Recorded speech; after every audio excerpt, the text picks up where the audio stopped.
And the official waiting list was 14 years for a telephone. To get a line. To get a line. I was public enemy number one. It wasn't funny. I used to get arrested. They said it was impossible. Strive called their bluff. 5 years, 4 losses. Then he found their weaknesses. But winning, that's when the hunt began. In the heart of Southern Rhodesia, now known as Zimbabwe, a child was born on January 29, 1961. This child, Strive Masiyiwa, would grow up to become a beacon of hope and innovation for an entire continent. At the tender age of 7, political unrest forced Strive's family to leave their homeland. They sought refuge in Kitwe, a bustling town in Zambia and renowned for its copper mines. Here young Strive's journey began. His parents were industrious individuals. His father transitioned from working as a miner to become a businessman, while his mother was a dynamic entrepreneur, engaging in ventures ranging from retail to small-scale farming and transportation. Their relentless work ethic, their determination to build something from nothing, left an indelible mark on their son. Recognizing their son's potential, they made a significant decision. At the age of 12, Strive was sent to a private school in Edinburgh, Scotland, to receive quality education. This was a testament to their belief in the power of learning. In 1978, Strive graduated from high school.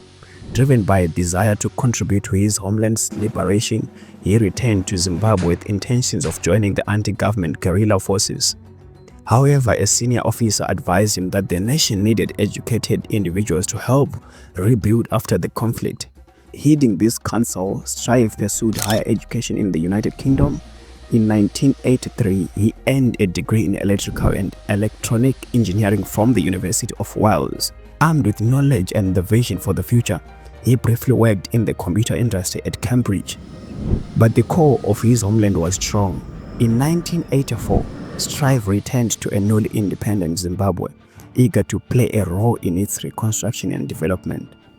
But what he didn't know, what no one had prepared him for, was that in this new Zimbabwe, opportunity wasn't handed out. He would have to fight for it. And what came next would define him. The birth of an entrepreneur, the struggles of starting a business, and the battles that would change everything.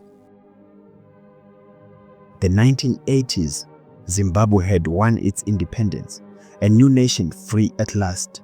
But for the people, real change was still out of reach. And for one man, that wasn't good enough. Fresh from university, Strive returned home, eager to make an impact. He had the skills, he had the drive, and his first stop, the Post and Telecommunications Corporation, or as people called it, PTC. Zimbabwe's only telecom provider, state-owned, slow, bureaucratic, outdated, and within it, a rising star. Within a few years, Strive had climbed to senior engineer, then principal engineer. He had a talent for fixing things. But one thing he couldn't fix: the system. Everywhere he turned, innovation was blocked, ideas were ignored, and the system wasn't built for progress. It was built to protect itself. So he made a decision. The hardest of his career, he quit. $75 in his pocket. No investors, no safety net, just a dream and an unshakable belief in himself. Zimbabwe was booming. New buildings, new roads, and retrofit right at the heart of it all. In just 5 years, Strive turned retrofit into one of Zimbabwe's biggest engineering firms. He had built something from nothing. But was he satisfied? Not even close. The world was changing. Mobile phones were taking over. And Strive, he saw the future before anyone else. His plan, to bring mobile phones to Zimbabwe. His obstacle, the government. The system refused to let him in. They weren't just blocking a business. They were blocking progress. And Strive, he wasn't backing down. This wasn't just business anymore. This was war. A legal battle that would define his legacy and reshape an entire continent. The journey from retrofit to Econet was anything but smooth. But in the face of adversity, Masiyiwa's true resolve was forged. What he didn't know then, his boldest move yet, challenging the government's grip on telecommunications, would ignite a battle that would change not just his life, but the future of an entire industry. And the fight was only just beginning.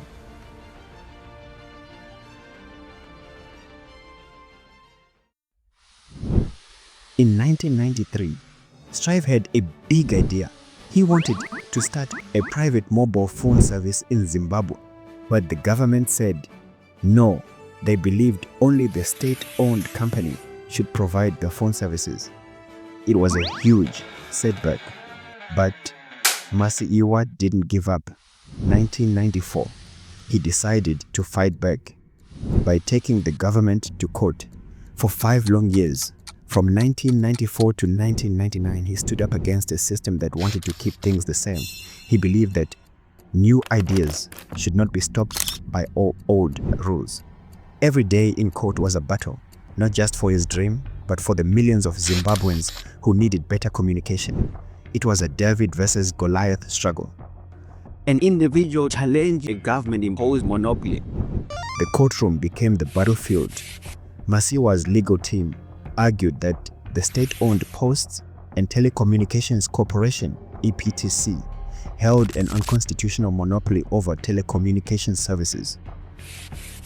They contended that monopoly restricted competition and innovation, which were vital for Zimbabwe's economic development. And number 2, the government's refusal to grant a mobile telecommunications license violated the constitutional right to freedom of expression.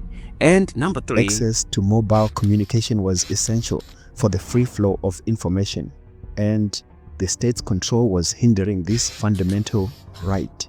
This fight would become one of the most important legal battles in the region. 1998. Something incredible happened. The court ruled in Masiyiwa's favor. The decision didn't just allow him to challenge the old rules. It proved that new ideas and competition were essential for progress. This was more than just a legal win. It was the beginning of a revolution. Later that same year, Econet Wireless, Zimbabwe was born. In one move, the first private mobile service in Zimbabwe was launched, breaking the monopoly that had controlled the country for so long. But this wasn't just a technological achievement. It was a social awakening. Ordinary people who had once waited years just to get a telephone line suddenly found themselves empowered by the freedom of mobile communication. And as Econet began to offer its services, Zimbabwe changed forever. Entrepreneurs found new opportunities. Families were finally able to connect across distances. communities flourished with newfound flow of information. The revolution was underway, powered by the courage and determination of one man. But the journey, far from over. The battle with government forces had only just begun. What challenges would Masiyiwa face next? How far would he go to revolutionize not just Zimbabwe, but an entire continent? The fight for innovation had ignited a spark, one destined to blaze across Africa. In the early 2000s, Strive Masiyiwa had already rewritten Zimbabwe's telecom story, but he wasn't done. His vision stretched far beyond his homeland's borders. With Econet Wireless firmly rooted, he set his sights on a grander mission: to connect not just Zimbabwe, but Africa, and eventually the world. The global journey began with excitement. When Econet arrived in countries like Botswana and Nigeria, it was more than just a business expansion. It was the beginning of a communication revolution. In villages and cities alike, people who had never owned a phone suddenly had access to a world of opportunity. Then came Kenya, one of the biggest turning points in Econet's story. Econet partnered with local visionaries to launch Safaricom, a company that would forever change the landscape of communication and finance. Beyond just calls and messages, Safaricom Used something revolutionary: mobile money. With the birth of M-Pesa, money was no longer tied to the banks. people could send, receive, and store money right from their phones. This simple idea transformed lives. A farmer could sell produce and get paid instantly. A student could receive school fees from family miles away. It was a leap into the future, one that empowered millions. But the dream didn't stop there. As Econet expanded, so did its ambitions. Liquid Telecom, later rebranded as Liquid Intelligent Technologies, began laying down vast fiber optic networks across Africa. Once isolated communities were suddenly part of the global digital economy. Then came Cassava's SmartTech, Econet's financial arm, introduced services like EcoCash, bringing banking to those who had never set a foot in the bank before. For millions, Econet's expansion was a game changer. Mobile phones became everyday tools, not luxury items. Families stayed connected across borders. Businesses flourished. Entire communities entered the digital age. But with every bright success, there came shadows. Regulations, competition, and power As struggles. Econet entered new markets, it encountered a maze of laws and policies, some fair, some not. In certain places, established players weren't keen on competition. Gatekeepers of the industry set up roadblocks, making it difficult for newcomers like Econet to operate freely. And then there was the other side of rapid expansion, the risk of too much power in too few hands. As Safaricom dominated Kenya's mobile money market, concerns arose. Was it becoming too powerful? Could a single company have too much influence over people's financial transactions? While mobile money made life Also introduced new risks, security threats, privacy concerns, and the danger of financial dependency on one dominant system. Meanwhile, the digital divide deepened. While urban centers flourished with high-speed internet, many rural areas still struggled with basic connectivity. The promise of a connected Africa remained uneven. And there were other costs too, hidden ones. Large-scale infrastructure projects required rapid construction. In some cases, Workers faced tough conditions, low wages, and uncertain job security. There were also environmental concerns.